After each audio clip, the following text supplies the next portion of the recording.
city of Philly, where the birds take flight. Eagle swag on the rise each and every night. Tone and Markus got the scoop ready to ignite. From the lanes of South Street to the Broad Street lights. Dashing like a running back, hitting every play.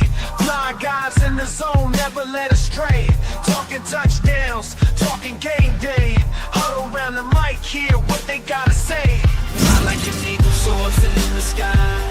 Tone and Markus always standing by. Bringing their heat, call it do or die. Philly squad, hear the battle cry. Fly like an eagle soaring in the sky. Tone and Markus always standing by. Bringing their heat, call it do or die. Philly squad, hear the battle cry.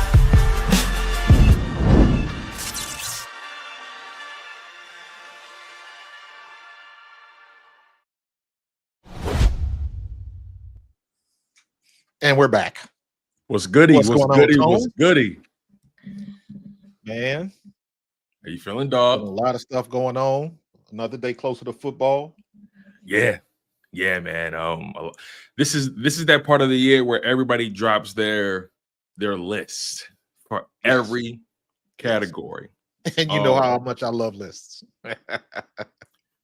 Lists, there's a place for lists in sports discourse, right? Like there has to be a place for it because, I mean, everyone's list isn't good, but and some people take the opportunity to give flowers when they make lists. Some people take the opportunity to be inflammatory when they make lists.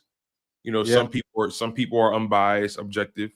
I feel like you can always get a sense for someone's intention when you just read how a list goes and what the list is supposed to represent. You can always just kind of get a sense for it, even if you're not there with them making the list, even if you don't know them personally. You can always kind of get a little bit of a sense of, oh, okay, I see how you look at the game. Right. Listen, I see what your logic is and where you're looking at. To me, lists nowadays, lists are specifically and only for conversation. Yeah. There is no power to them. There is no logic to them. Everything really comes down to opinions. And this is not like something that we didn't know before, but the volume is a hell of a lot louder now because of social media. And you can go out there and put something out, and then all of a sudden you get 50,000 likes on your tweet. And then of course you've got the popular opinion. Doesn't make it right.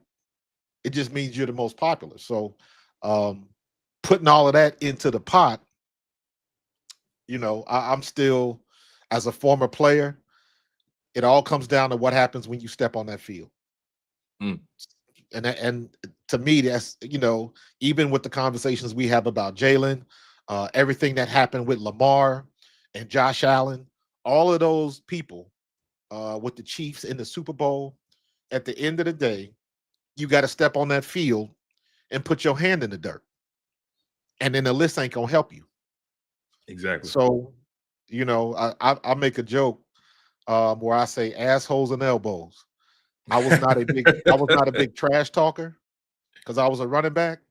And when guys would talk trash to me, the only thing I would tell them is assholes and elbows, because that's all you're going to see of me as I'm going in the end zone. Because the time for talk is done. You know what I mean? Yeah. If you're talking crap to me on a 7-yard gain, that don't mean nothing. You know what I mean? So that's all it is in the preseason, in camp, the stuff that we doing, the list that happen, that all these lists pop up. And you know how people do now, Tone. People are putting inflammatory and trollish type content out on purpose because they know it'll get a response, period. Right. That's it in a nutshell. They're not trying to keep it football. They're not trying to stick to the point. They're trying to promote a narrative or sway people one way or other for whatever situation. And I've come to this, man. If we are talking about a subject, and I got my opinion and you got your opinion, it is not my job to try to persuade you. And that's where people get lost. It's not my job. I've been working on that. I've been working on that. And like I've been specifically trying to say to myself whenever I'm in discourse with other people about any sort of topics, I'm not here to convince you. I'm here to simply tell you my perspective, and if I happen to convince you, oh, that's a plus. But that's a plus. I'm not here to change your mind. The reason the discourse is happening is because we likely have differings of opinions. Right. So, and that always leads to a fun conversation, right? Especially when it's kept respectful. It's funny because we're in that time where players are taking more accountability for their brands. Players are taking more control of their narratives. And if they see something they feel is inflammatory towards them, or if they see something that they feel doesn't show them in the best light, they're going to respond to it. Yeah. And I do love that part of where we are in just media and just communication in general. I love the fact that people can't really hide their hands anymore. If you say something, someone can and likely will address you. Yeah. And I just always think it's a fine line. Obviously, you don't want to be that athlete that's responding to everything, and you don't want to be that commentator, that analyst, that media personality that's always trying to get a rise out of people, right? But what happens when, because there's something going on right now in the Eagles Baltimore Ravens space. Shout out to my man Miles Johnson. He covers the game. He has a channel. He's really strong on social media. He essentially dropped the video regarding Lamar Jackson, right? Okay. And he wasn't disrespectful. He didn't call him out his name. He didn't say he was a bum. He didn't say nothing like that. But he was emboldened. He was speaking with passion. Right. And he essentially was like, "Yo, I'm talking to Lamar. I'm talking about Lamar Jackson. How they talk about Jalen Hurts. You got the roster. You got this. Y'all signed Jalen Alexander. Y'all got one of the best secondaries in the league now. Y'all got one of the best defenses. You got the best tight end duo in football, likely Isaiah Likely and Mark Andrews. You got an ascending star in Zay Flowers. You got you got a legit number 2 receiver in Rashad Bateman, who had a strong year last year. You got Derrick Henry. You got the offensive line. You got the coaching. You got the front office. Like you got the talent. You got the MVPs, right. All pros. Like you got the squad. Yeah, you have accomplished so much in your career, and you have had strong roster after strong roster, and you've had opportunity after opportunity. And when the team builds a roster like this, there is no, oh, let's just get to the conference championship, see what happens. No, when teams build, when the Ravens build a roster like that, that's Super Bowl or bust. So exactly. there's no more excuses. Exactly. That's what he said. There's no more excuses, basically. And I paraphrased, but that was the essence of what he was saying. You know what? I saw that. I did not watch the whole video. Yeah.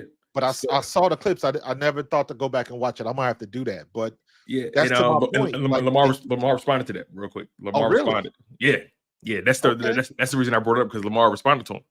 Well, I mean, if you're spitting facts, and the thing is, though, and that's the part about it, right? Because I don't mind Lamar responding. I thought that was pretty dope, but the essence in how he responded was kind of disingenuous.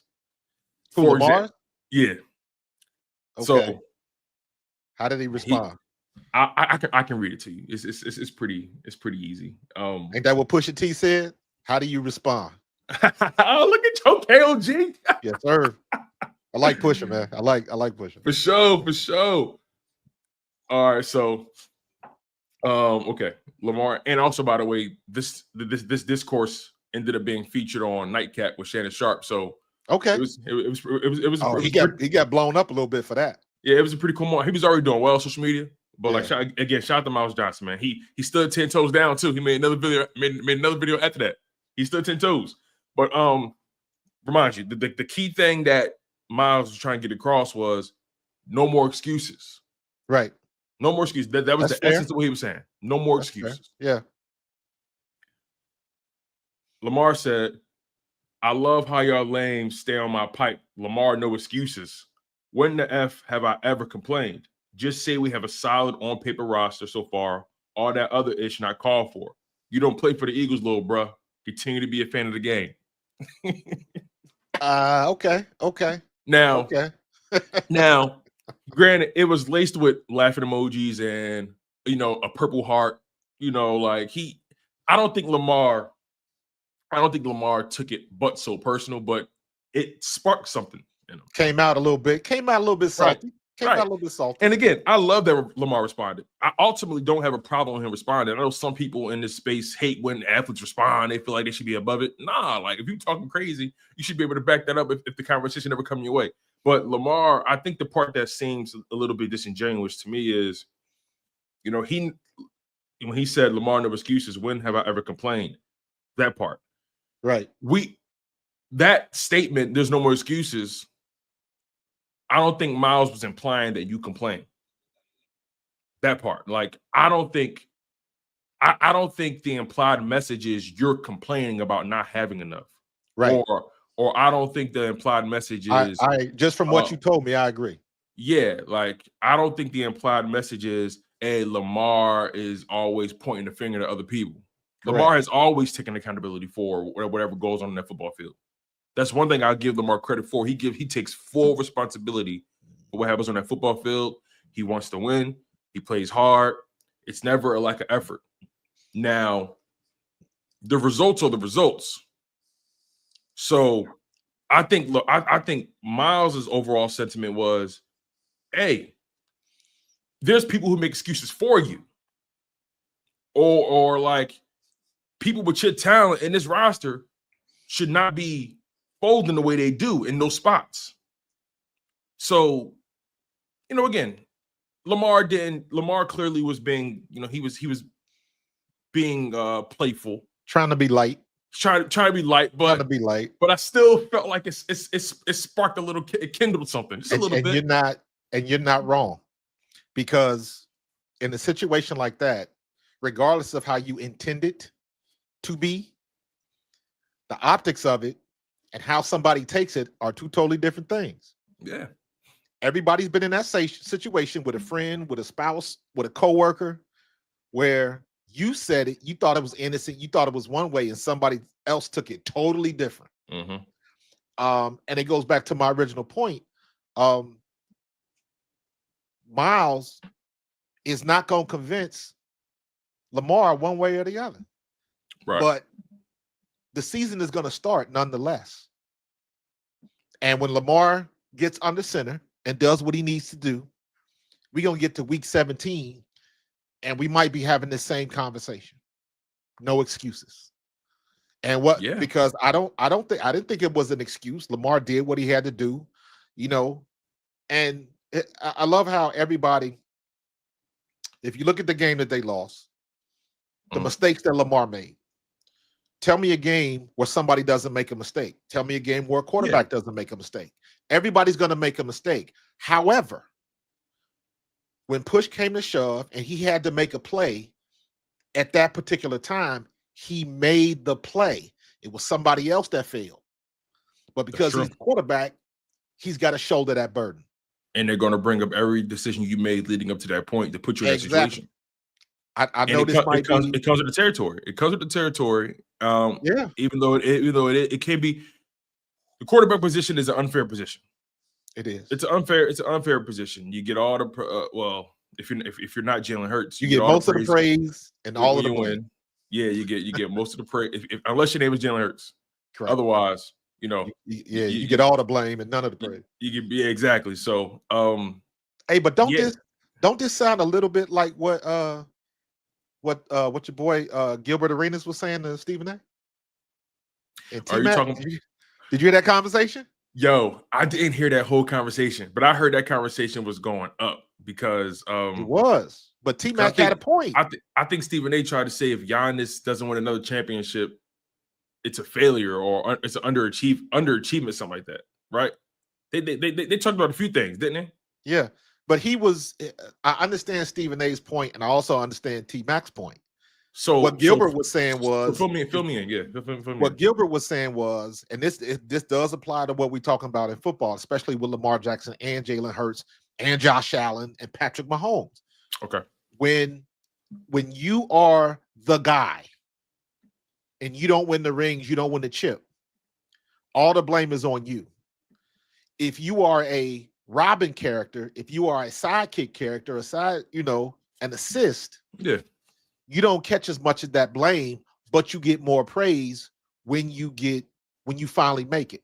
An example he used was, now this is Gilbert talking, and I thought this is when, like, you couldn't refute it. He said when Kobe won 3 rings, because it was Shaq and Kobe was still considered the Robin to Shaq's Batman. He was the assist. He was the Pippin. Right. So his point was when, and all of this is coming off of LeBron's comments about ring culture. He was like, when does the team goal get overshadowed by individual accomplishments? That was the original point. And Gilbert was like, hold on. It's always been about the team. You can't win a championship without the team. Right. We was in that same boat. Jalen Hurts can't do it. We get to 2 and 3 years. Then it automatically, they move the goalposts and then, he had a stacked team. Well, that's what you're supposed to have. That's the goal. The goal is to build that. That's the goal. And if all of these other teams, possible. If all of these other teams, with the exception of the Chiefs, if they had stacked teams, maybe they would have won it too. Correct. Or at least a little bit more help. So it does correlate in regard to Lamar, because you had the pieces. You had the pieces before. They had the same conversation. Is anything going to change if they get Jair Alexander? Does it change if he gets hurt? Does it change if the tight end drops the ball again? Is that on Lamar? So there's always going to be that question. People are never going to be satisfied one way or the other. Yeah, there's too many variables in sports. Exactly. And if you're eloquent enough and clever enough and witty enough, you can weave together any sort of narrative to prove your point. And the reality is, it's not all on Lamar to win those games. It's not.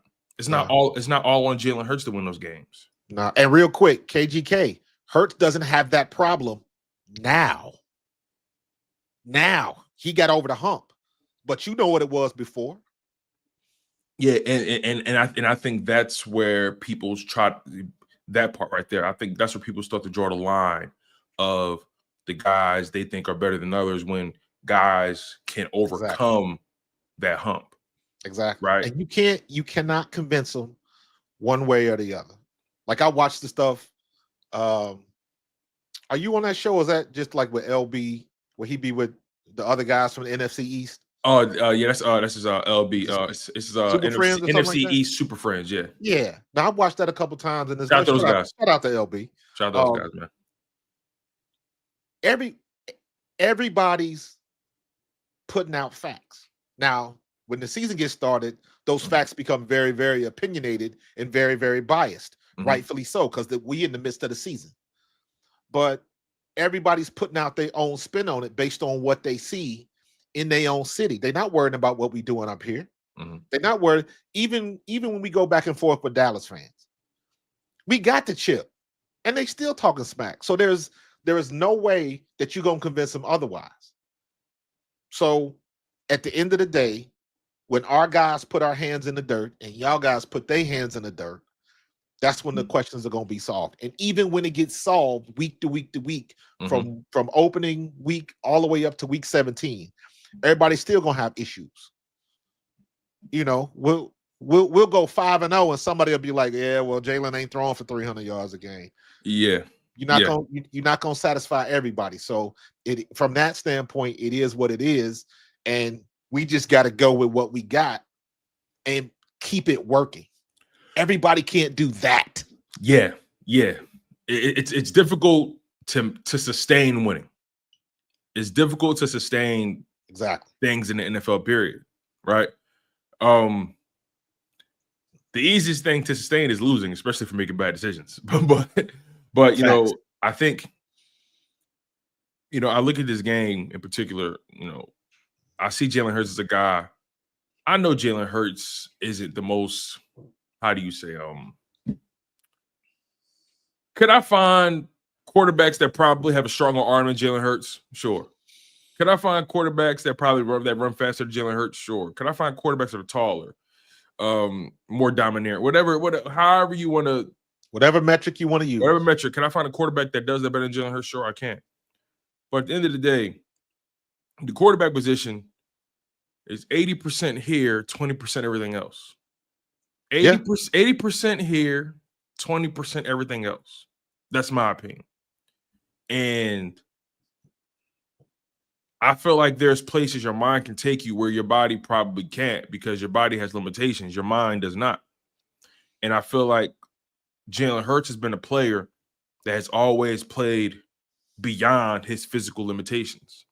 He's always been somebody who's produced beyond his physical limitations. And but I take issue with that.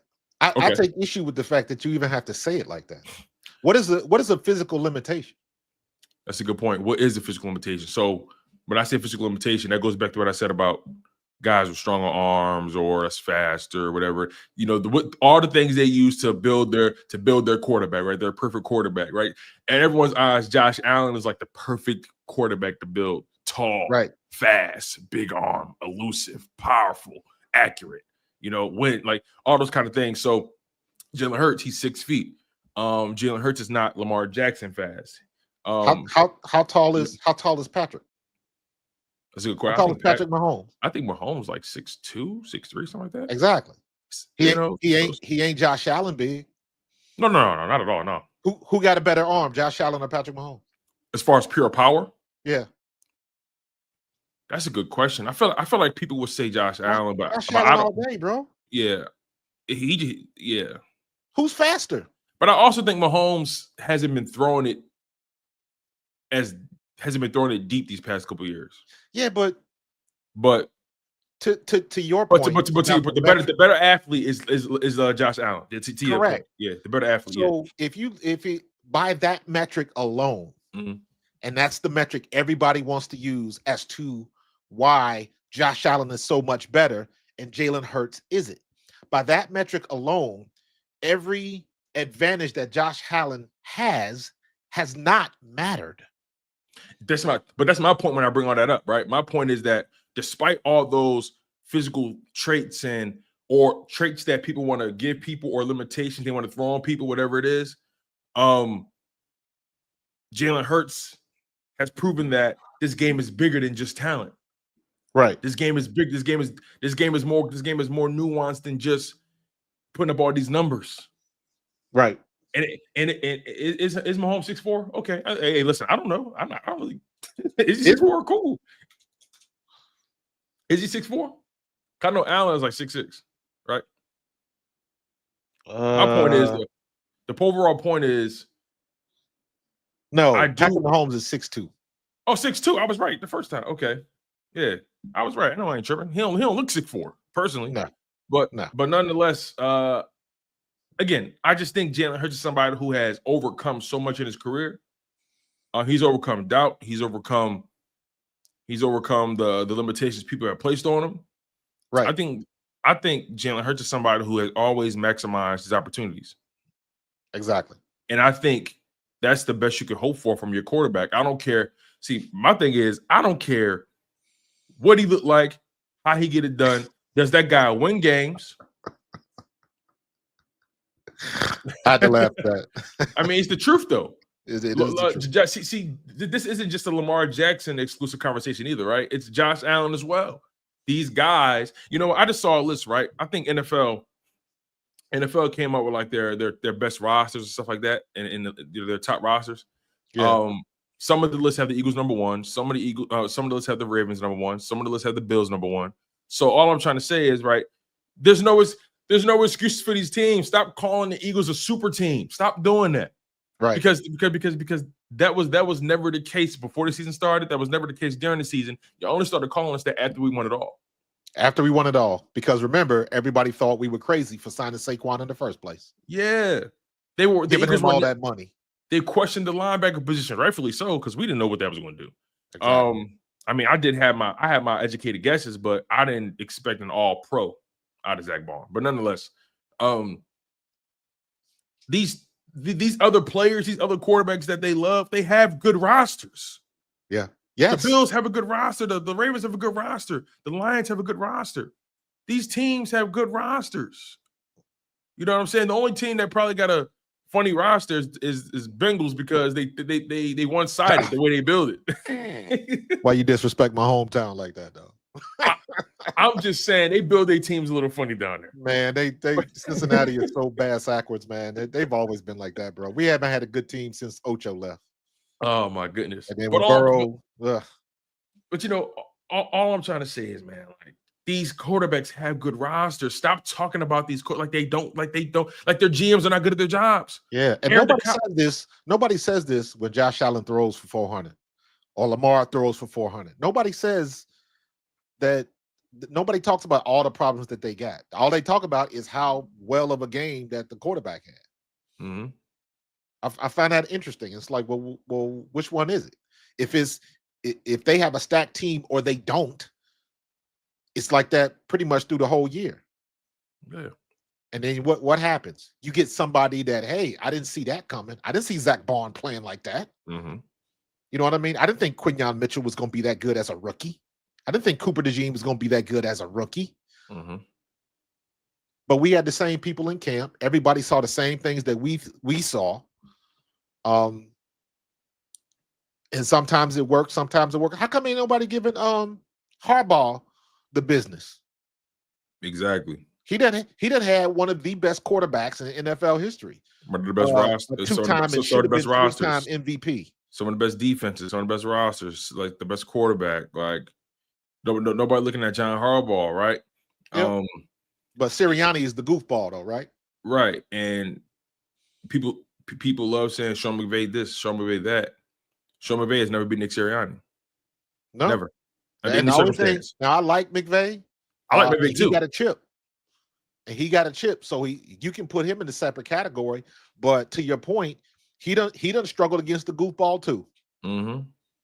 And everybody, and to me, that's just proof that more people follow the narrative than they do the facts. Hey, listen, why are we obsessed with quarterback suffering? And good question. And there's something to it that's really strange to me. It's like if you didn't get it out if you didn't get it out the mud, if you didn't have to struggle to get it done, it doesn't matter as much. It don't count. Right? Yeah. It don't count. And I'm talking strictly in the confines of football, not life. So because I respect people who get it out the mud more so than people who are given things in real life. But in sports, it's a different conversation because GMs have a responsibility to build their roster and prepare the best roster they can going into the upcoming season. That's their responsibility. And the player's responsibility is to maximize the opportunities given by said roster, right? So when you have a guy like Jalen Hurts who suffered in 2021, he had to play with Jalen Reagor, had to play with Quez Watkins, you know what I mean? Had to deal with John Hightower. Took his lumps in 2021, grinded to a 9-8 record. And then from that point forward, the Eagles figured out how to build the roster around them. 2022 was like, okay, this is how we're going to do this around them. And this isn't just a Jalen Hurts conversation. Why do we give more credit to the guy who's struggling?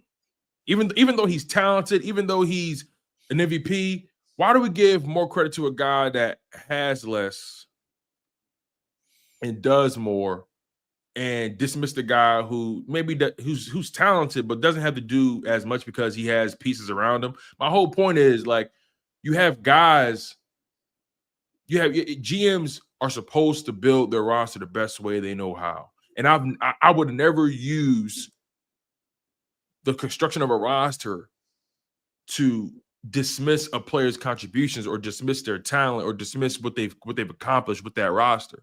If Josh Allen had, when he had Stephon Diggs, let's say they would have found a way to get, I don't know, DK Metcalf, and then, somehow, some way they got Jalen Ramsey on that defense, and whatever it is, however they build the roster. I'm not going to look at Josh Allen and say, nah, he didn't suffer enough. He not that good. He got a stacked roster. I'm not going to look at Lamar Jackson as one of the best rosters in football. I'm not going to look at Lamar Jackson less if he wins a Super Bowl with that roster. He did what he was supposed to do. Yeah. So Jalen Hurts, he did what he was supposed to do with that roster. We talk all the time about the rosters that could have been. You know what I'm saying? The teams that could have been. What if Cam would have won that Super Bowl against the Broncos? What if he would have jumped in that fumble? Right. That Carolina roster was good. Like there's so many teams that could have became like dynasties, whatever it may be, but that loss offsetted everything. So I don't believe in quarterback suffering. I believe GMs should do everything possible to put the best team around their quarterbacks. I don't look at quarterbacks less than because they got talent around them. I think that's lazy. I think that's corny. I think it's one of the worst ways to digest sports, because the goal of every GM in every sport, every manager, put the best product on the field. And now we deducting points from guys because they maximize the best product on the field. I think that's weird to me. At the end of the day, everybody wants to they still want to talk to the popular girl. They still want to talk to the popular guy. They want to be around that person, regardless of what their attitude is, regardless of their personality, regardless of if they're a troublemaker, because everybody's still going to those metrics we talked about. Because everybody, can you imagine, just imagine in your mind's eye, can you imagine what type of promotion and visibility Trevor Lawrence would have if he had Jalen Hurts' stats? I think if you swap their names on the back of their jerseys, I think if you swap them and everything's the same, they're talking about Trevor Lawrence as, he lived up to that number 1 overall pick expectation. Exactly. That's my point. All that kind of stuff. And real quick, I want to address something because somebody is questioning my position when I say, in real life, when I say people get out the mud, like I respect that a lot more, than people who are given things in life. Because I think in life you do want to earn things. But I mentioned sports is different because people have roles in sports. And the GM has a role. See, in life, you're the architect of your life and only you and God. You're the architect of your life. So a lot more of the result is dependent upon you. Hence why I respect people who get it out the mud in real life, because most of the result is primarily based off of everything you've done, everything you have to do. Whereas those sports, everything is not solely reliant upon you. You have a GM. You have a quarterback, you got your coach, you got people who have defined roles, and it's up to people to maximize what their defined roles are given. Because that's the way it's supposed to work. The GM gives the coach the roster. The coach gives the roster the directives, and it's up for the roster to execute on the directives. And I'm not going to dismiss a guy for executing on the directives that was given by his coach. And I'm not going to dismiss the coach that was given the roster by the GM and so on and so forth. Like, I'm not going to dismiss guys because people are good at their jobs. Yeah. That's my point. Real life, it's different, because most of the time the results are based solely on your cumulative efforts or lack thereof. Sports, it's more nuanced and more variables involved. So therefore, again, I say, I'm not going to dismiss a guy who has a GM who's good at his job. I'm not going to dismiss a coach that has a quarterback that's good at his job. Yeah. Ask Tennessee how that's working out for him. There's no coach. There's no Hall of Fame head coach. Well, I don't want to say none, but most of these coaches that y'all laud over, they got there because they had a quarterback that could get the job done. Players make the difference. They had the players. We don't dismiss coaches who had to play. We don't dismiss Andy Reid for having Patrick Mahomes, do we? We don't. We say Andy Reid is the man. We say Andy Reid is one of the architects of this sport. Like, we don't dismiss that. You know what I'm saying? So again, people can act dense all they want. I'm stating my position very clearly, very succinctly. If you get it, you get it. If you don't, you don't. That goes back to our point earlier. Listen, I'm not here to convince you. I'm here to state my side of things. Exactly. Ashon, that's a good point. Nobody was worried about Barkley when we didn't have him. We lost that Super Bowl on the questionable play at the end. Mm-hmm. It is what it is. So But yeah, wasn't nobody worried about it then. So, and then when we get him, now he's the only reason. Like, come on. And the way we won it, thank you for that. Prove to you he wasn't the only reason. The way we won it proved to you he wasn't the only reason. He wasn't. Kansas City did exactly what they wanted to do. They bottled up Saquon Barkley. They wanted Jalen Hurts to beat him. Jalen Hurts had to beat him. And guess what? And he did. Jalen Hurts he did that in spades. He torched him. Did it in spades. So everybody jumped into that Patrick Mahomes Kool-Aid, and I'll say rightfully so. But at the end of the day, you still got to watch the tapes. Yeah. You still got to understand what you're dealing with. And Patrick Mahomes, unfortunately, doesn't play offensive line. Patrick Mahomes doesn't play defense. He doesn't play DB. He's not a strong safety. Magic only lasts but so long. That pixie dust only lasts but so long. At some point, the film has to matter. At some point, the personnel has to matter. That pixie dust, that Mahomes, that Patrick pixie dust it's that only can get you but so far. And this was a reminder to that Chiefs Nation that Patrick Mahomes pixie dust can only carry you but so far. You know what I'm saying? You still need an offensive line. Still need an offensive line, or you'll be running for your life. You still need guys that need to do their job. You feel what I'm saying? You know, and that's why I think the Eagles Super Bowl window is wider than ever. Absolutely, I agree. Because you got guys on this team that maximize opportunities. You got guys on this team that are talented, they're young, they're spry. Cooper DeJean, he was just named the best slot corner in football, according to someone on ESPN. On ESPN? However they use their metrics, whatever. I'm taking it. They said he's the best slot corner in football. Hey, so be it, so be it. Shout out to Pusha T. You know, the Super Bowl window is wide because you got guys like Quinyon Mitchell, you got a quarterback like Jalen Hurts, you got guys like AJ Brown, Devontae Smith, you got guys like Saquon Barkley, that offensive line, the D line, Jalen Carter. Like, you know, this window is open because you got a guy like Vic Fangio. You got people who know how to do their jobs. Like, this Eagles Super Bowl window is open and will remain open as long as they continue to do what they do. You got guys that are young, in their primes, well coached, they're healthy for the most part. They attract winning. Yeah. Right. You got they're like, prior to the Super Bowl, there's a lot of winners on this roster. Bruh, you know we got to get into that article by about Nicole Lynn regarding Jalen's contract. Jalen's contract. I couldn't wait to talk to you about that. Listen, let me tell you, because that's another reason why the window's open. That's why the window's open. Because you talking about a quarterback who put the word out league wide. You come here, I'm gonna make sure you get your money. I'm gonna make sure you get your bag, your paper, everything you're looking for. If you come here and ball the way we hope you can ball, you're gonna get yours. It's gonna be worth your while. It's not gonna happen. It's not gonna happen all the time. But if you don't get paid, it ain't gonna be because of me. I'm gonna make sure you have the opportunity.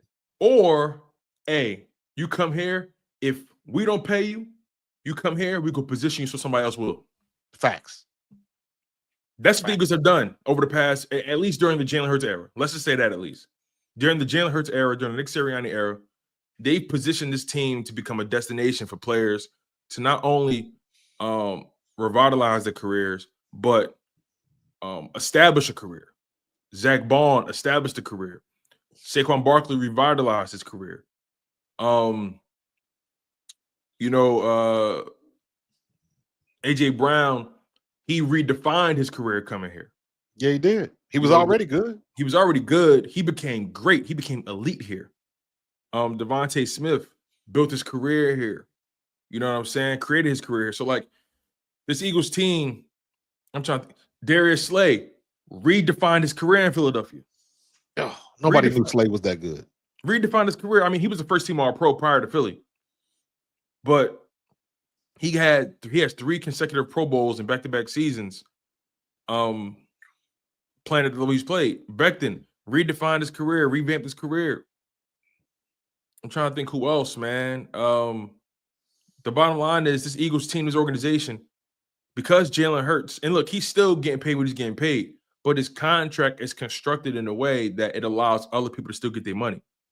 Now, I'm not a cap whiz, so I don't know how that works, but I assume he's taken a loss at some point because he'll get it back somewhere else. He knows that. You can't. I saw somebody responding to the Nicole Lynn interview, and they basically said it is like he understands that he can't win championships if he doesn't have star players around him. The star players around him are not going to come or stay if they can't get paid. And he understands that. The fact that at the time your agent made you the highest paid player in the NFL and you need her to explain the contract to you before you sign it, so you can look at the salary cap to make sure your teammates can still get paid. That's like putting the bat signal up, and instead of the Batman signal, it's a damn dollar sign. Because think about it. If let's just say he wants to get the Eagles for everything he can get them for. Let's just say that, right? And he doesn't care about the cap ramifications. And that is not uncommon. And it's not uncommon. There's guys who just, hey, how much I'm gonna get paid a year? What's my guarantee money? All right, cool. And they look at it as it's the organization's responsibility to figure out how to make the numbers work. How you think we got Saquon? Fair, right? Fair. It is the responsibility of the organization to figure out how to make the numbers work. But I also think as a player, you do have a responsibility to know how your contract impacts the players around you and impacts your situation.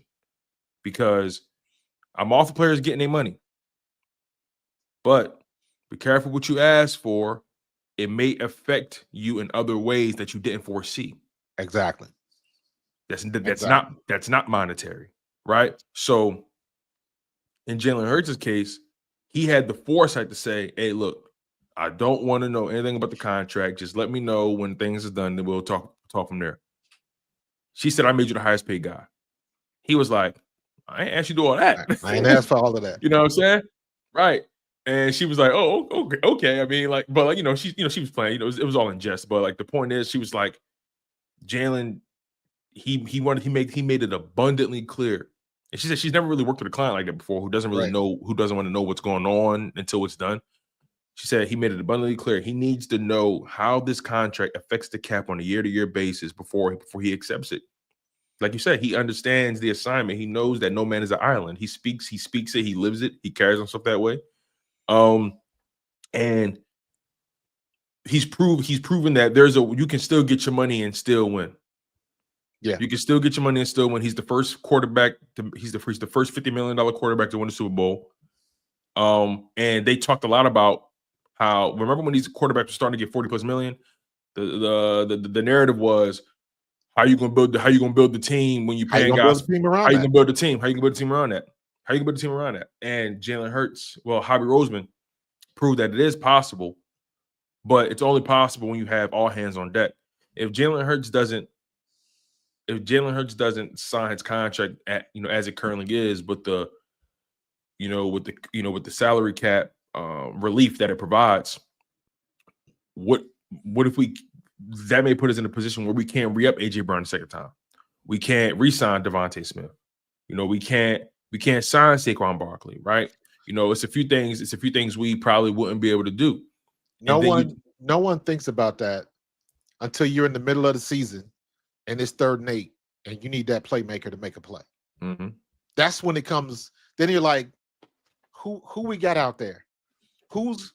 And this is, to me, who are you game planning? Mm-hmm. That's the one good thing about the Eagles right now. You look at AJ, you look at Saquon, you look at Devontae, you look at Jalen Hurts. That's 4 people you got a game plan for. That means you have to come up with a defensive scheme specifically to stop that player. You don't do every team does not have one of those players where you have to game plan. All right, we're going to spend a whole day in film session to figure out a way to stop him. And we got 4 of them on offense.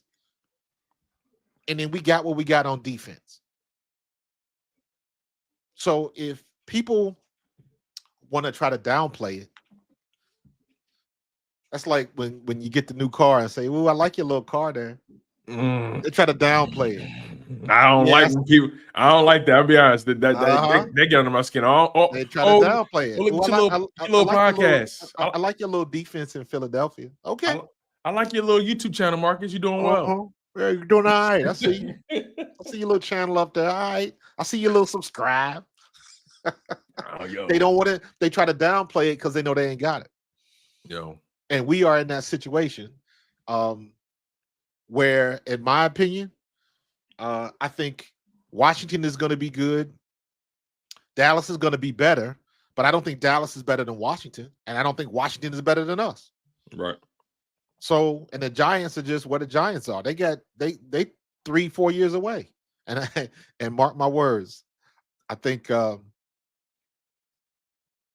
Jackson Dart might be a mistake, but we'll see. It'll play itself out. You think? It'll play itself out. You know, since we're talking about contracts and just how the ramifications of signing a big contract, when it's always easier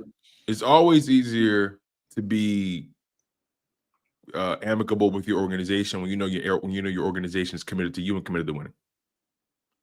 And when I look at teams like the Cowboys, who allowed Dak Prescott to sign a $60 million contract when he hasn't done anything to really prove that he's worth that personally.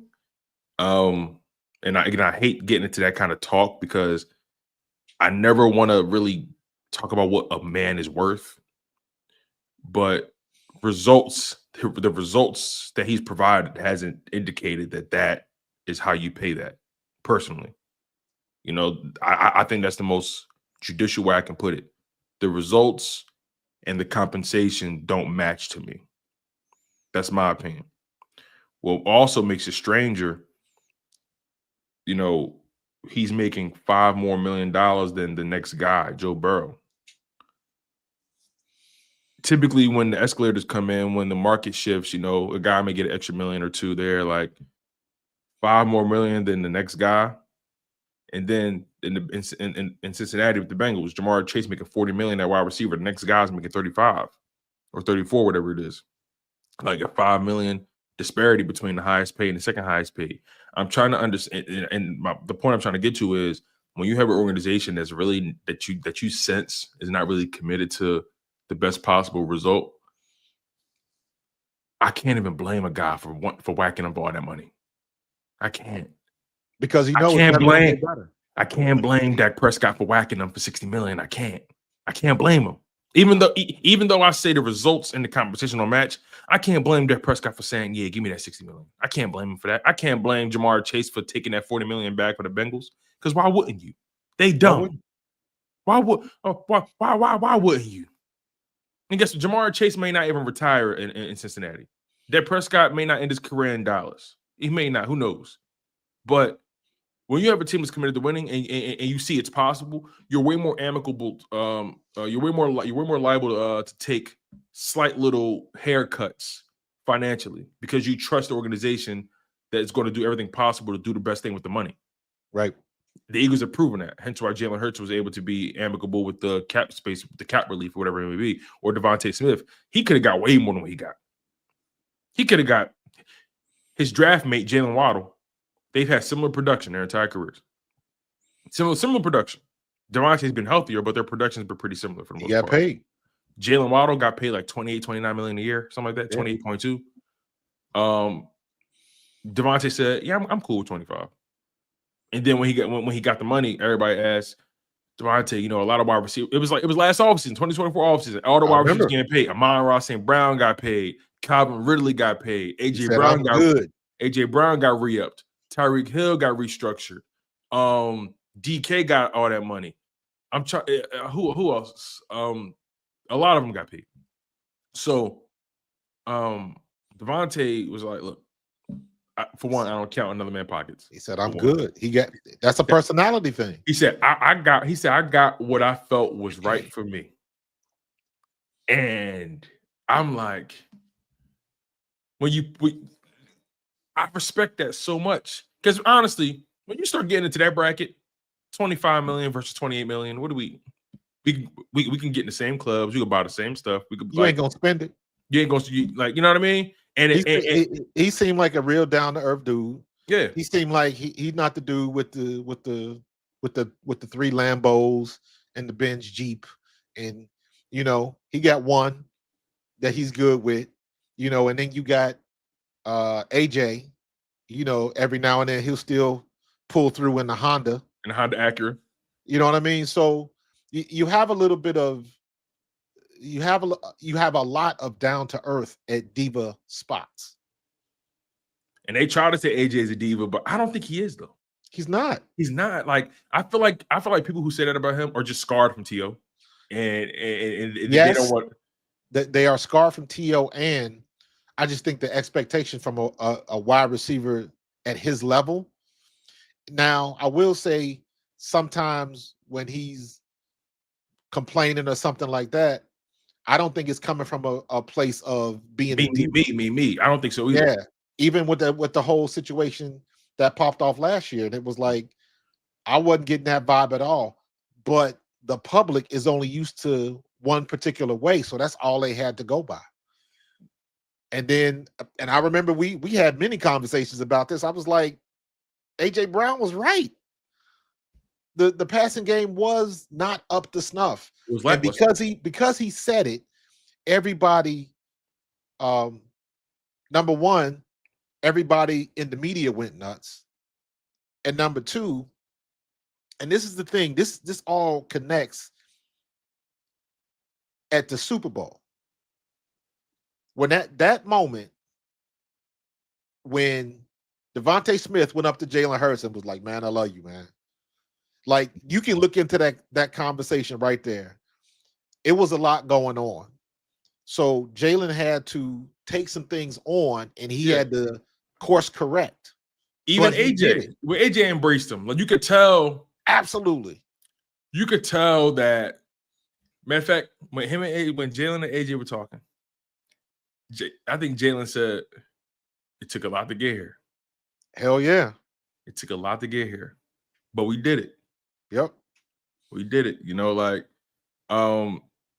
I love Jalen Hurts on the sideline throughout that whole thing because I'm still mad that they took him out the game. Yeah, that conversation was funny. Did you see that conversation between him and Sirianni? I was mad at Sirianni. I was like, man, I want about 14 more points. Jalen wanted to. I wanted 50. I wanted 50, bro. I wanted 50. After he had that conversation with Sirianni, right? Jalen walked back to the guys. He walked back to Smitty and AJ and all the guys, Jihaad, and Jalen basically was like, "Man, I was trying to get back out there." You know what I'm saying? Devontae was like, "Kick them while they down, huh? Kick them while they down, huh?" That was the perfect time. That was the perfect time for play action and the screen to Saquon. That was the perfect time. Oh, man. We was gutting them. I wanted 50 points. No, I ain't gonna lie. I wanted to. I mean, we embarrassed them already, but I wanted to. No, I wanted to thoroughly. I was mad when they leave no remains. I was mad when they had them backup safeties in there. I was pissed. I wanted to go scorched earth. Yes. On these dudes. Yes, leave no doubt. But you're right. Like this team, no matter the narratives out there, the results indicate that this team has almost no. Well, let me not say no ego. You don't get to this level without having some kind of ego, right? Right. But when it comes to just understanding the overall objective, doing your job, doing what it takes to win, this team has no ego. And the fact that I'm sure they had some tough conversations throughout the season, like all organizations do, like all teams do. All these teams are having tough conversations. I think it's funny how people try to act like it's exclusive to the Eagles, but all these teams are having tough conversations in those locker rooms amongst each other, trying to figure out the best way to get to the overall mission. And I'm sure Jalen Hurts, AJ Brown, Smitty, and them boys had some real tough conversations. You know what I'm saying? Absolutely. I wouldn't be surprised if AJ and Jalen Hurts' relationship shifted since becoming teammates, because they've been through a lot of wars together. They super tight. They've been to the highest of the highs. They've experienced the lows of the lows together. You know, that 2023 season would test anybody's resolve. Right. And they came back, they weathered the storm, and they got the job done. And those are the stories I love in sports. Absolutely. Those are the stories I love in sports, when you reach the mountaintop and then you get humbled and you think you got a chance to go back and you get humbled again. And then you finally get another crack at it. And you leave with the girl, you leave with the prom queen, you leave with that trophy. Like, I love the Jalen Hurts, AJ Brown, Devontae Smith arc. I love it. Exactly, all three of them. And you don't, a lot of times you get one. Most times you get one. A lot of times you might have a duo, but rarely do you have a quad. Right. You got a quad on offense. Yeah. Where if you had AJ and Devontae, or if you had AJ and Jalen, or if you had Saquon and AJ, like any two of those, that combo, we got all four, and all four of them in lockstep. And they're all signed through, I think, 2028, 2029, something like that. It's pretty spooky. I love it when Saquon had the reverse hurdle, and they kept showing them clips of everybody else's reactions. Everybody was like, AJ was on the field. AJ was like, he was just like, man, go ahead on with that. Yeah. And even Devontae was like, I think he was on Carmelo Anthony's podcast, 7 p.m. in Brooklyn. And he mentioned this specifically. He was like, you know, when Saquon start growling, we just let him cook. Yeah. Like, you know, and it's like, when you got a guy like that on your roster, they not crazy. Smitty and AJ not crazy. They're not crazy. I remember when they caught Smitty on the sideline in practice, in camp, and Saquon put a move on somebody, and Smitty was like, he was like, never said a word. He's just like, you already know. Right. So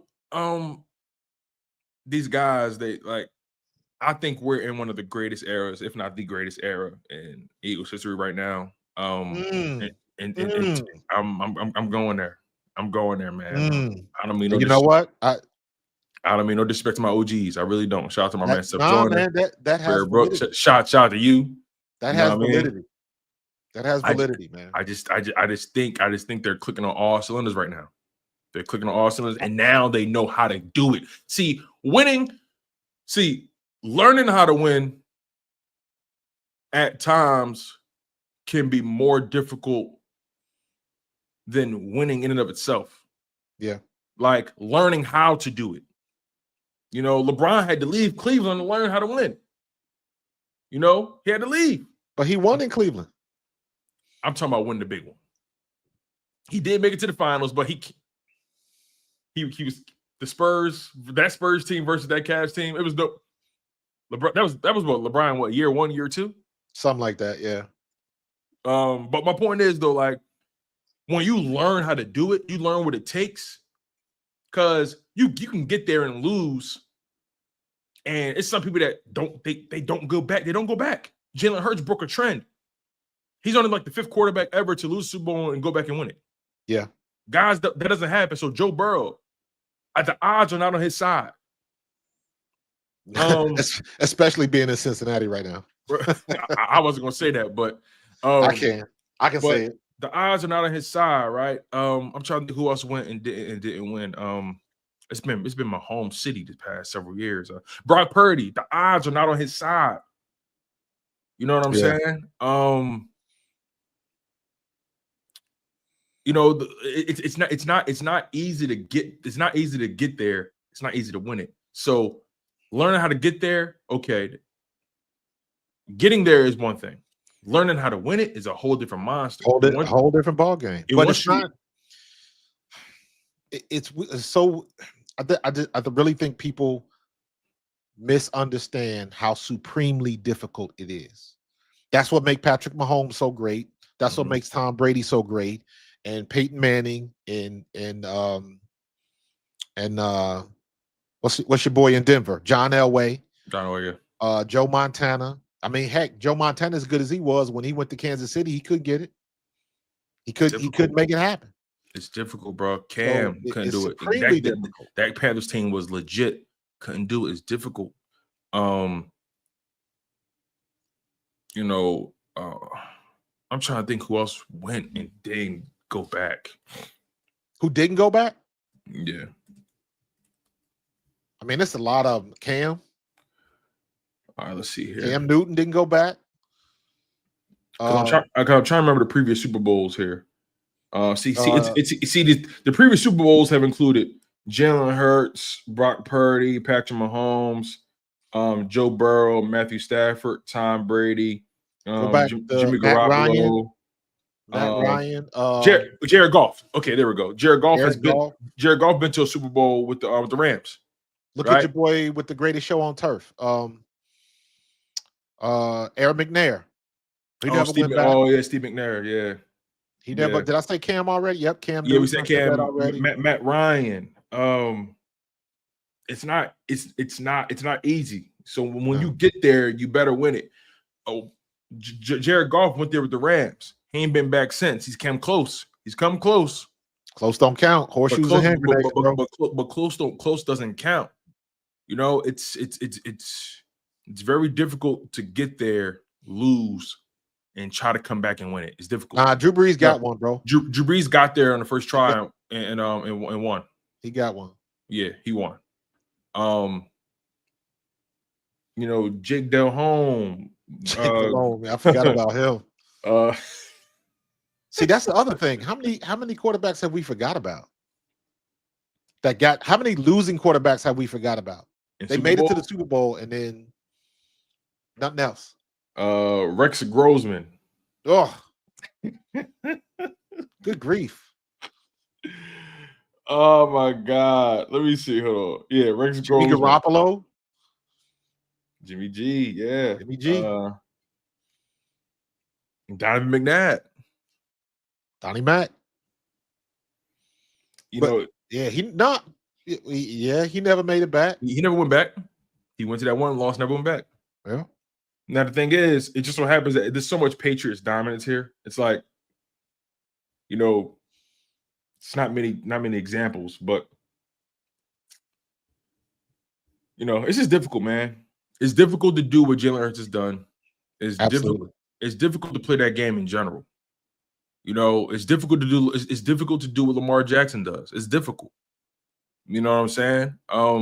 It's not all on Lamar. It's not all on Jalen. It's not all on Joe. It's not all on Josh. Now, when we have our sports discourse and we're being, you know, catty, you know, it's always fun to, you know, dismiss a guy and say, oh no, you know, he can't get it done. You know, it's that discourse has its place in sports. You know, at the water cooler, you know, at the barbershop, whatever. But overall, though, when I truly sit back and think about the game as an adult with a rational mind, I don't look at Josh Allen and say he's the sole reason they can't get over the hump. I don't look at Lamar Jackson and say he's the sole reason they can't get off the hump. I don't. I don't realize Hurts was the only one to win a rematch. Interesting. Oh yeah, a rematch. Oh yeah, he debunked a few things actually. Yeah, I didn't even think about the rematch. About that. I didn't think about that either. Typically, teams don't win typically the team that lost the first match don't win the rematch. That came up, I think, in the Super Bowl. You know, leading up to it. Damn, Cody, that's a good pull by you. I completely forgot about that. Because Brady couldn't beat Eli for some reason. Dude. It's like people forget that was the only year I was pulling for the Patriots. I wanted the Patriots to go undefeated, and I wanted Randy Moss to get a ring. And they lost to freaking Eli Manning. It's like losing to Eli is like you ever see that movie The Ringer? No. I know what you're talking about though. With what's my man from Jackass? Johnny Knoxville. Yeah. Losing to Eli Manning is like losing to The Ringer. It's like it's like from a bird's eye view, you look at him like, nah, I got this. And then you play him, it's like, wait, I lost. It happened so fast. Yeah, man. Eli Manning is a interesting case study. He gonna end up getting in the hall though. Yeah, man. He gonna end up getting it. When you get them 2 chips, man, I can't. Even though one was with the lucky catch on the side of the helmet, but the David Tyree catch, right? Yeah, it is what it is. I can't hit on him. Hey, listen, Ty Brady got one of those catches with Edelman. Remember, I think Edelman had one of those crazy catches. I think he caught it on his helmet or he caught it. It was weird. But yeah, man, like these guys have difficult jobs, bro. They have difficult jobs, and as much as I like to talk my trash, I truly in my heart recognize that it's not all Lamar's fault. It's not all Josh Allen's absolutely, fault. Man. It's not all Joe Burrow's fault. You know, it's fun. It's fun to talk trash like that, though. But it's really not all his fault. If he had to thrown that ball in the dirt, then you might have a conversation. But he hit the dude in the hands, and he would have. All you play for in the league, because everybody's not going to dominate. You play for your opportunity. Mm-hmm. And then when you get the opportunity, you have to capitalize on it. And I thought that he did. He got him down there, got him to the goal line, put the ball in the dude's hands. To me, his best receiver's hands. That was no different. And I'm going to go back a ways. That was no different than I believe when Ernest Biner dropped that ball for the Browns. Oh, you taking it back? Hey, I'm going way back. I'm taking it back. Because the Browns wasn't winning anything. And when I think when Bynum, that if he catches that ball, they go to the Super Bowl, I believe. Can't remember. We going way, way back. But it's the same situation. When you play for the opportunity, and then when you get the opportunity, you got to take advantage of it. How many times and you know what? I'll give him credit. When Washington beat us, Jaden Daniels got the opportunity to go down and get in the red zone. Yeah. And he capitalized on it. Now, if the defense does what we hope that they would have done, we have a different conversation. But he did his thing. He ran and he made it happen. Avoided the sack. All of that type. So he did what he had to do. He made the most of his opportunity. Everybody doesn't do that. Everybody doesn't do that. Yeah, man. That game needed to happen though. When I think about everything in hindsight, I wouldn't change it for the world. I wouldn't change it. Everything happened for a reason. Smitty dropped the ball. He catches 100 times. That's the only reason they got to that point. If Smitty catches that ball, it's a first down. We run out the clock. Game over. I think if he catches it, that's a touchdown. Actually, I agree. And at the very least, we get the ball. They tackle him, but we still run out the clock. I would like to think that Smitty would have had enough wherewithal not to run out of bounds.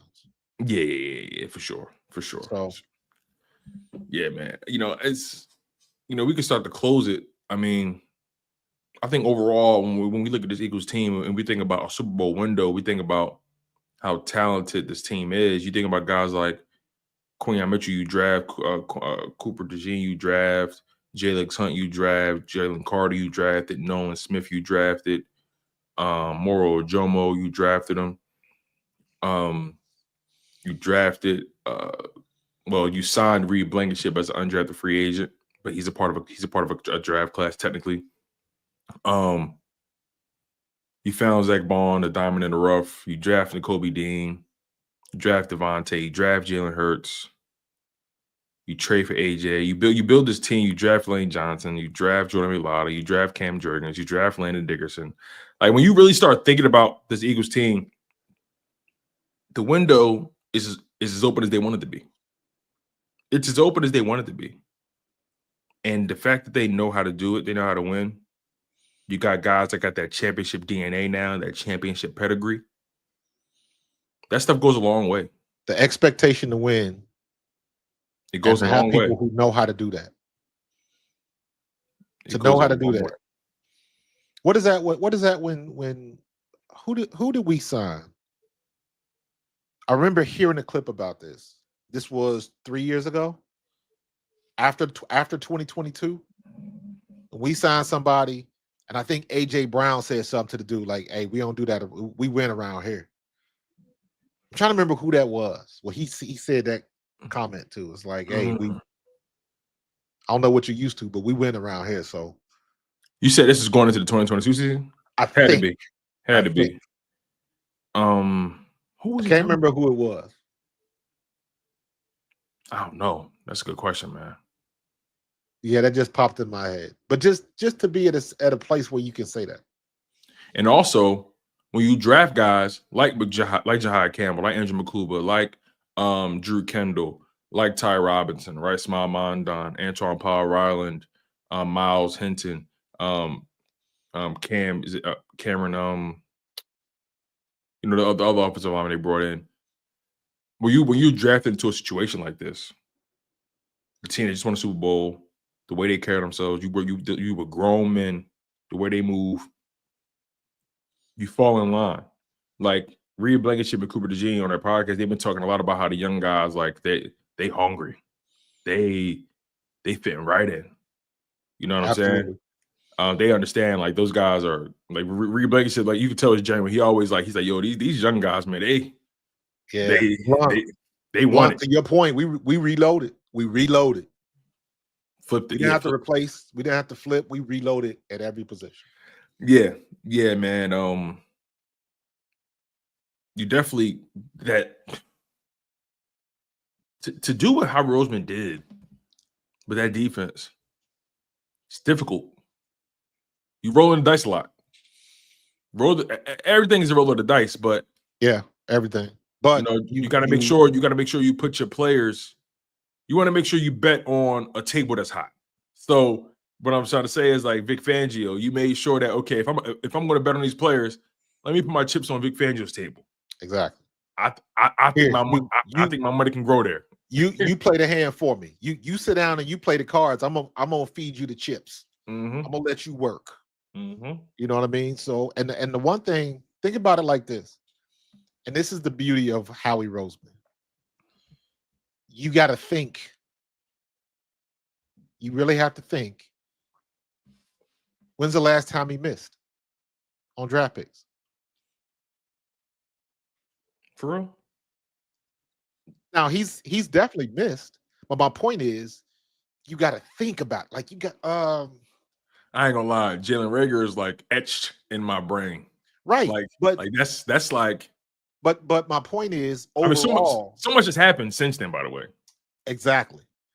Think about really think about it. Jalen Reagor is an obvious one, right?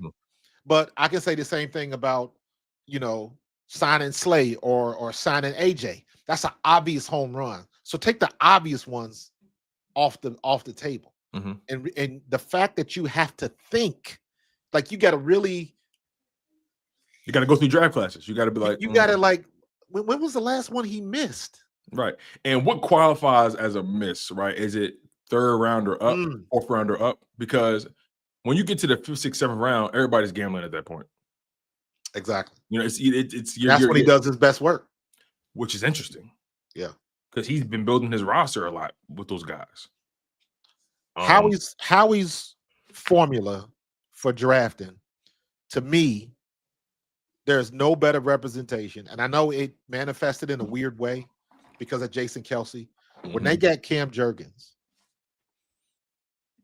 So you got in a conversation with your Hall of Fame center that's about to walk away from the game.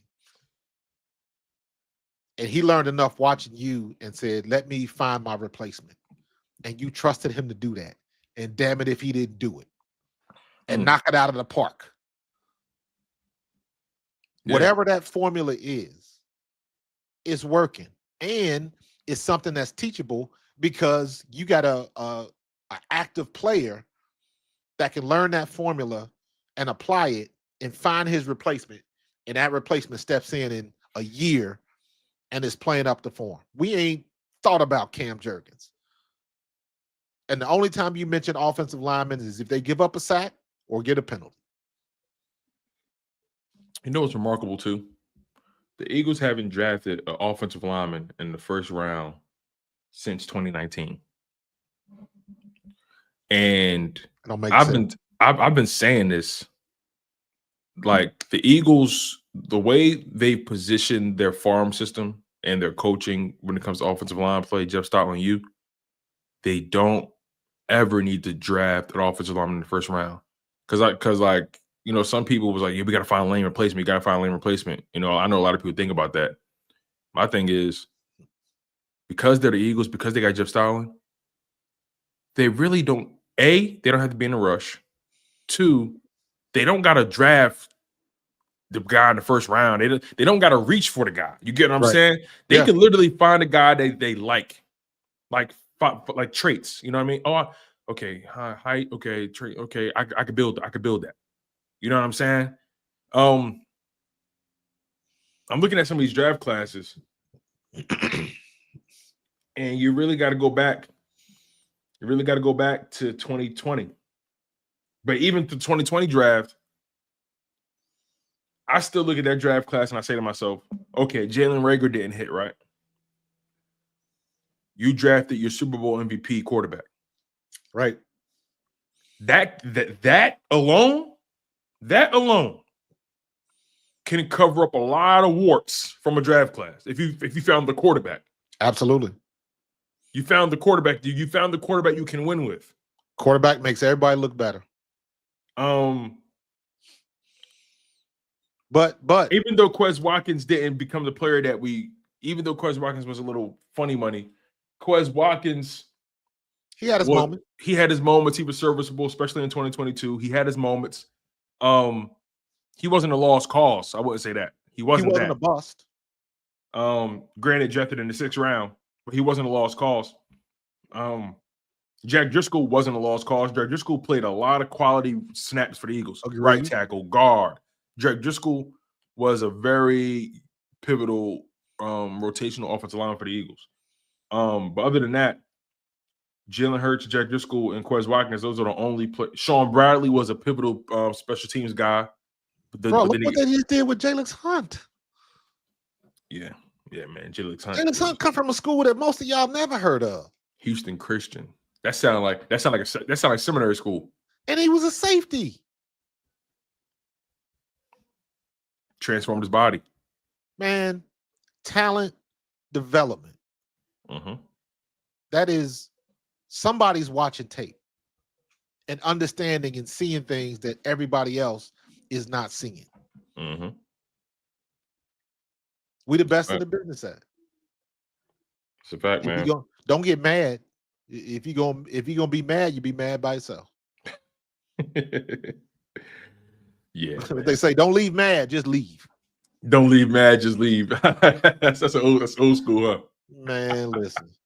Howie continues to handle his business and does everything he needs to do, from the research, from scouting, from being hands off when he needs to be hands off and being hands on when he needs to be hands on. Mm-hmm. So yeah, I like, and again, to my point, like when you really got to sit down and think about the players that he missed on. Yeah. Yes, he's missed, but you really got to think about it because we've had so many good players. Yeah, that's a good point. And again, like, are we just talking when we say miss?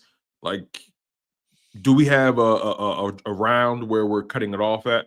Like I'm just looking at you, or just looking at the totality. You look at somebody like Reagor. You look at somebody. I wouldn't even call Quez, because when was Quez drafted?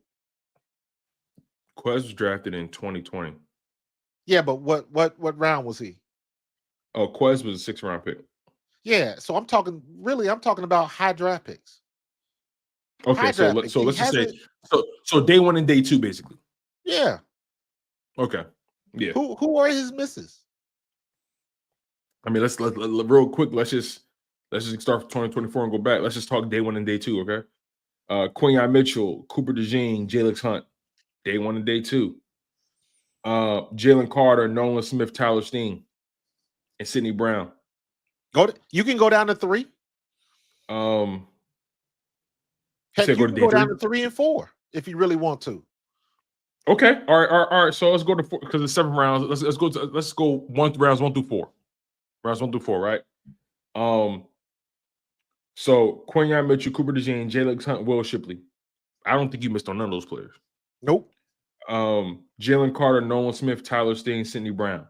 Nope. Sidney Brown. I don't think you missed on. Oh, and Keely Ringo. I don't think you missed on none of those players. You know why? Obviously, for obvious reasons, Jalen Carter, Nolan Smith, and Tyler Steen, they've given you quality snaps all across the board.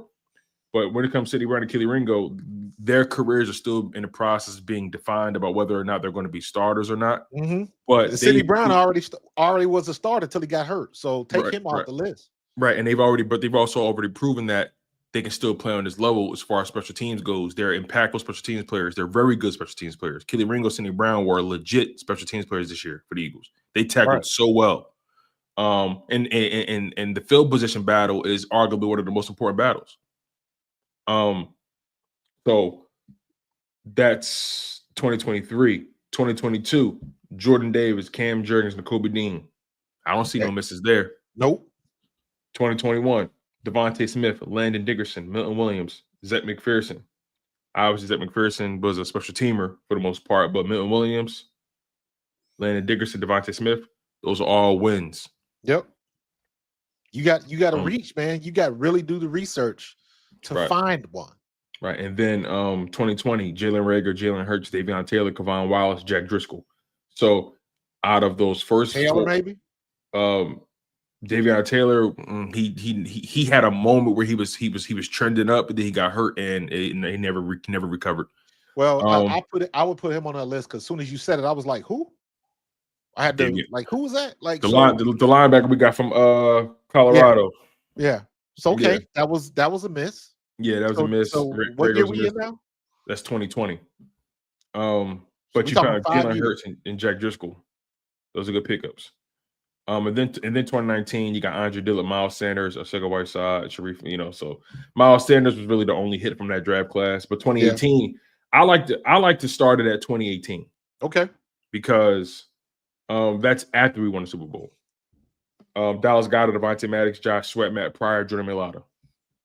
Pryor is back on his roster now because Matt Pryor has shown to be a solid rotational interior offensive lineman. Matt Pryor has been when he got traded from the Eagles to the Colts, he's been making a lot of money, doing what he's been doing. And he played a lot of reps for the Bears last year. But Jordan Mailata, we know what that became. Josh Sweat, we know what he became. Avonte Maddox, say what you want about him. Avonte Maddox was serviceable to a point. No, he's not a miss. He's not a miss. I don't think Avonte Maddox is a miss at all. Not at all. You made it to a Super Bowl with Avonte Maddox being in your slot. Yep.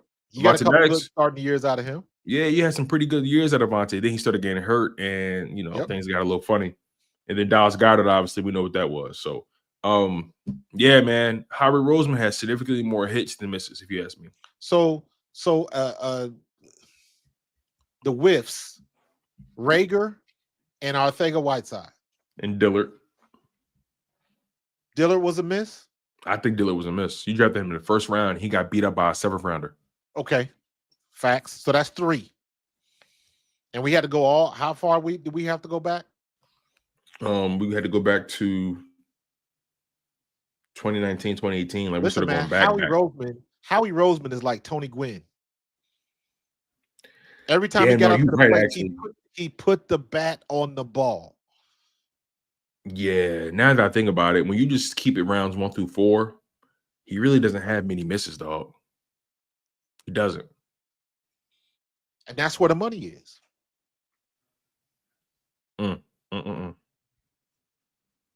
We got Eagles fans. We got Tony Gwynn as a GM, bro. Every time he steps up to the plate, he is getting a hit. He is putting the bat on the ball. Now, every now and then, there's not many strikeouts.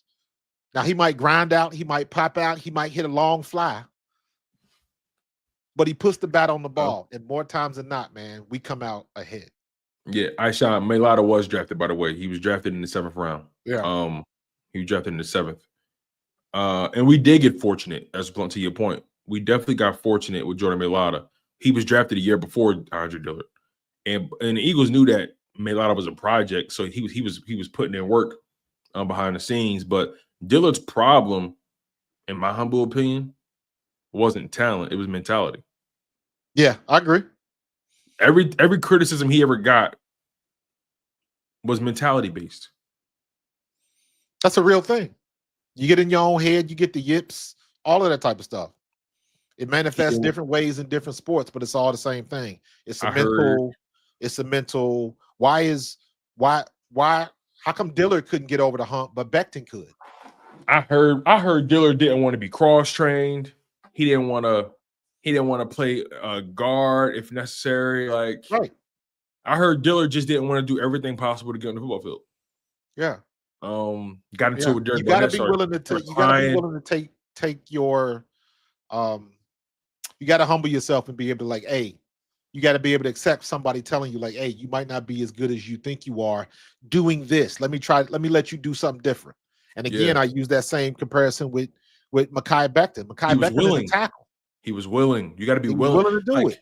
If you're willing, anything is possible. Because I know, as Bum was saying, Dillard couldn't play. He can only play left tackle. But in my opinion, that's a mind thing. Yeah. That's a mindset thing, if you ask me. Shout out to my man S. Blunt, man. Always providing good commentary for the show. That's a mindset thing. Like, Dillard, he could have became a left guard because that's something we talked about. You know, I remember Jason Peters. I think Jason Peters was hurt or he came back or whatever, and then they moved Dillard to guard and I can't remember exactly how it went, but regardless, though, it's a mindset thing. How badly do you want to get on the football field? Exactly. How badly do you want to play? How badly do you want to make an impact? Mekhi Becton said, hey, coach, whatever you need me to do. Guard, bet. Let's get it done. You know what I'm saying? We'll see, man. We'll see. Like, I think this Eagles team, their window is wide open. I agree. I think they have the perfect personalities for the city, for the organization, for this era that we're in right now. I'm very comfortable. I'm very comfortable in my midnight green. Very comfortable.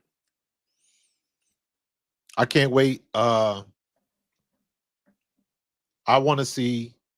I have no questions about our offense whatsoever. None. Mm-hmm. Zero. All of my question marks are specifically Keely Ringo, Sidney Brown, which is fair, and Moro Ojomo. You have questions about Moro? No, I don't have questions about him.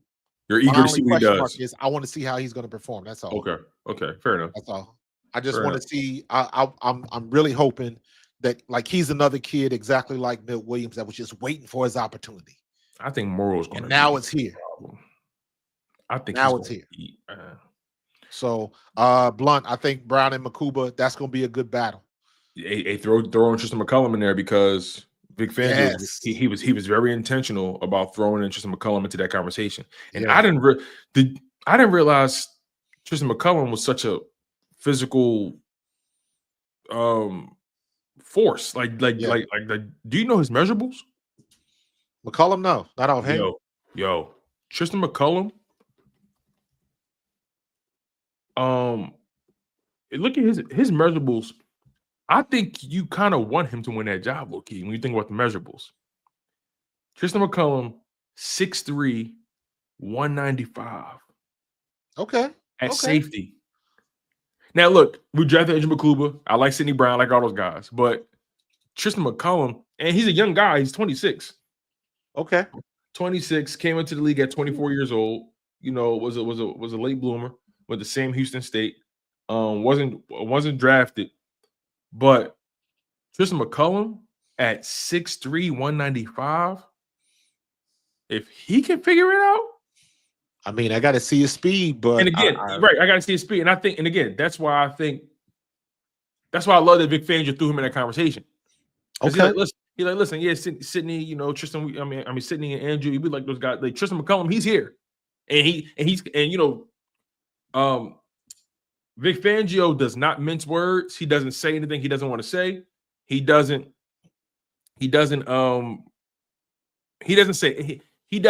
speak about anything that he doesn't believe in.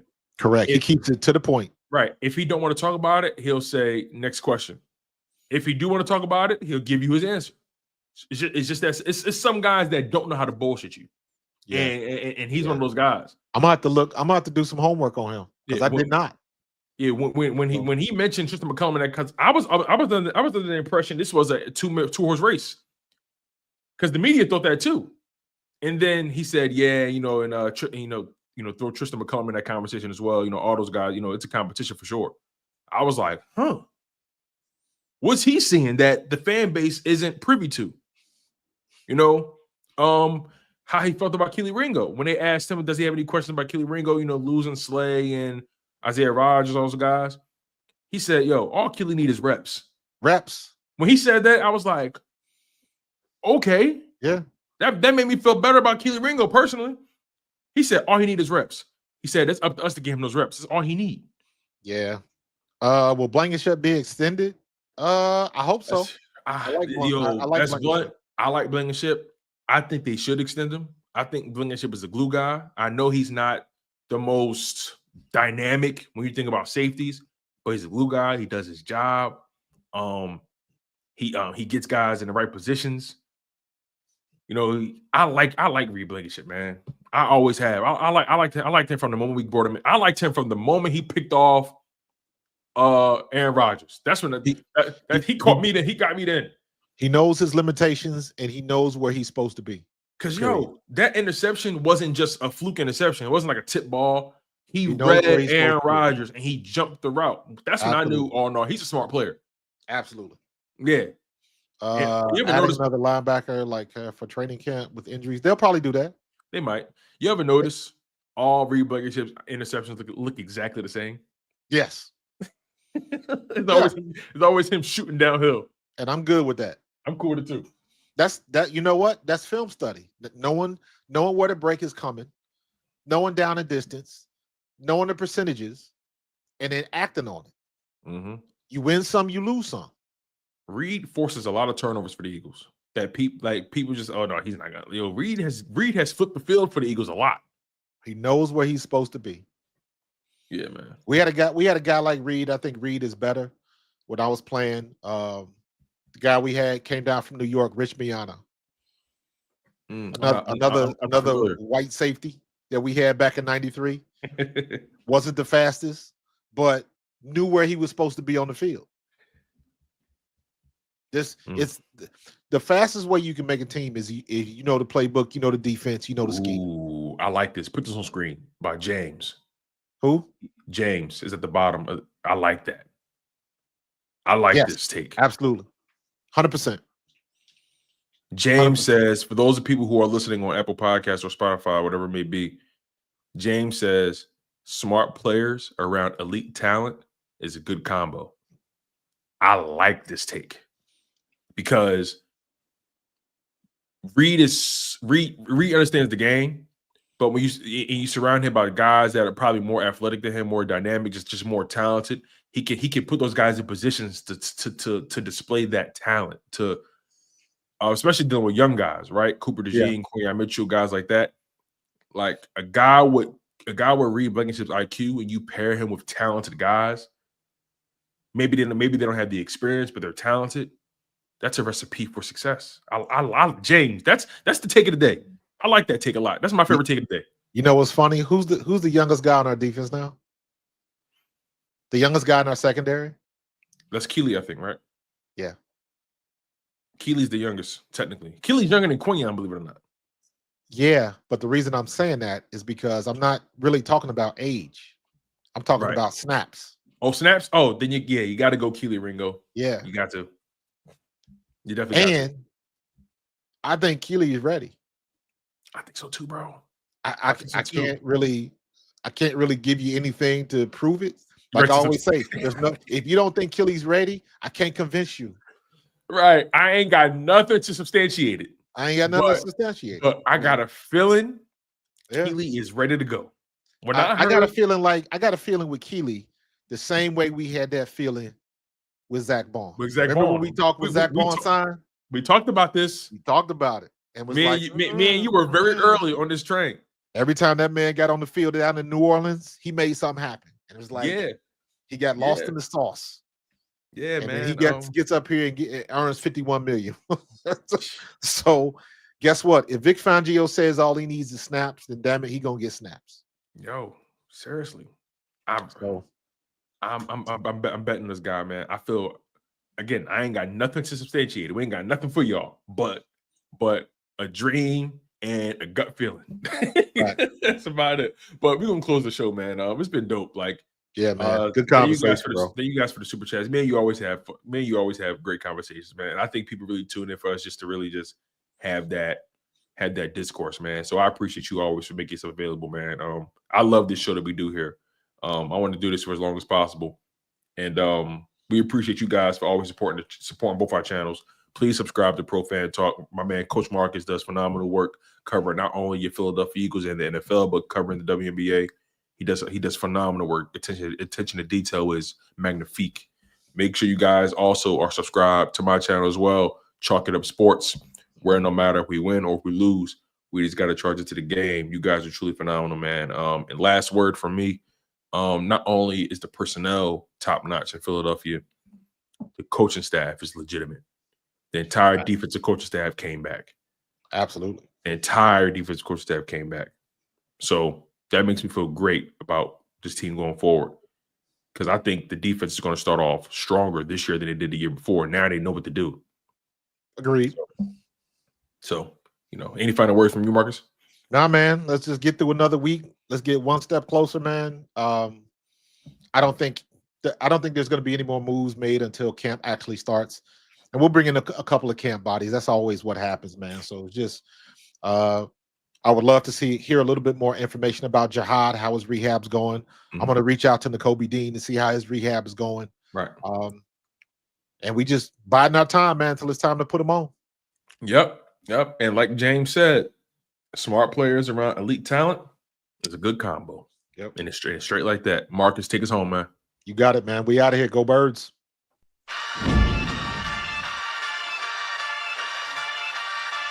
In the city of Philly, where the birds take flight, Eagle swag on the rise each and every night. Nolan and Markus got the scoop ready to ignite, from the lanes of South Street to the Broad Street lights. Dashing like a running back, hitting every play. Fly guys in the zone, never led astray. Talking touchdowns, talking game day. Huddle around the mic, hear what they gotta say. I like an eagle soaring in the sky. Nolan and Markus always standing by. Bringing their heat, call it do or die. Philly squad, get it back.